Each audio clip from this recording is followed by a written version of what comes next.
Nay, first time lang nabukas yan si tatay. Isa pang alignment kasi 5 years na yung stroke niya eh.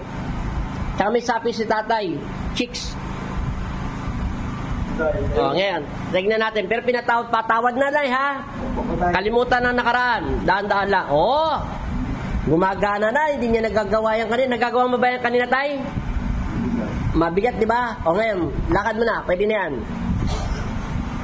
Alalayan mo muna siya. Tay, wag mo muna biglayin, tay. Wag mo muna orsahin yan, tay. Kabubukas lang yan. Wag mong gawing biro yan, tay. Hindi ka bibiruin yan.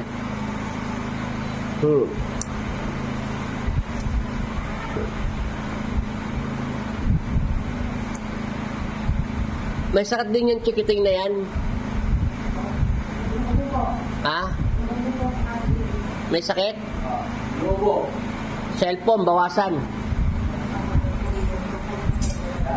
Radiation, makangagat na rin yan. Lahat ng bata may radiation, nangangagat. Yung mga bata, nagwawala. Ano pinagkaiba tayo? Magang na tayo, no? Magang yan tayo. Ngayon, November 28,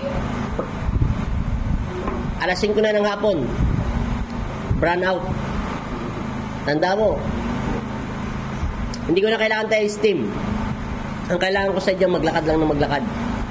Ituturo namin yung exercise gagawin ng asawa mo na para tuloy-tuloy siya makalakad. Last alignment na yan tayo kasi makakalakad na yan.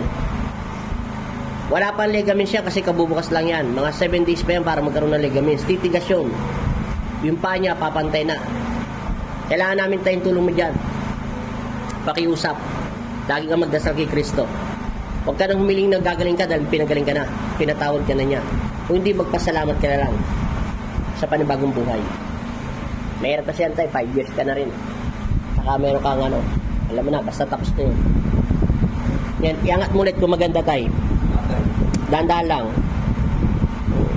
Ano pinagkaiba tayo? Magang yan ay. Ganun ka lang ng ganun. Ano?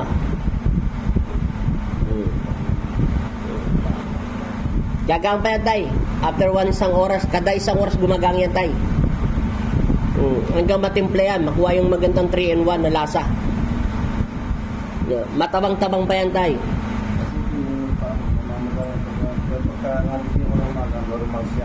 Paggabi lang. Kasi nakababa yung dugo mo tayo, hindi siya nagsisirculate. Kaya nanamanhid siya. Magantay lang tayo sa pangalawa.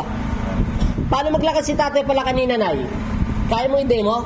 Hindi niya naman i-demo yung lakad niya eh. Kaya mo i-demo tayo lakad mo kanina? Ganyan ka maglakad, di ba tayo? Ulan nga, sige tayo. Ganyan. Ganyan maglakad si tatay. Ngayon tayo, lakad ka naman ng normal. Mag-isa ka lang, wala na si body sa likuran mo. Paano na ilakad? Ang laki yung pinagbago na yun, Parang hindi yata masaya si nanay porque nakalakad na si tatay. Baka mag-chicks ulit. Kaya pala. Baka na mag-chicks ulit. Tay, huwag ka mag-chicks tay. Naalala mo sinabi ni Kristo sa taong nakahiga.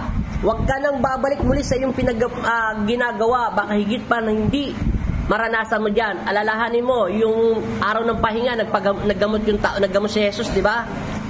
Bumalik si Jesus na hindi niya alam, hinahanap niya si Kristo. Siya na yung kausap niya, si Jesus na. Hindi naman na tayo. Sana wag mo na gagawin yun. Patawad na kasi na. Huwag mo na sabihin, chicks. Masakit yung para sa lalaki. Masakit din yung ginawa niya. Pero tapos na yun. May edad na si tatay. Hahanapin na lang sa kanya pera. Matanda na si tatay. Ilan taon na kayo tayo? 59 ka pa lang? Bata ka pa pala? Akala ko 76 ka na. Ikaw na, ilan taon ka na? 50? Akala ko 65 na siya. Bata pa pala kayo?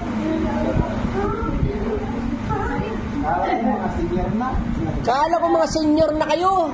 Papunta pa lang pala sa pagka-senior. Ano ba, napeki ako doon ah.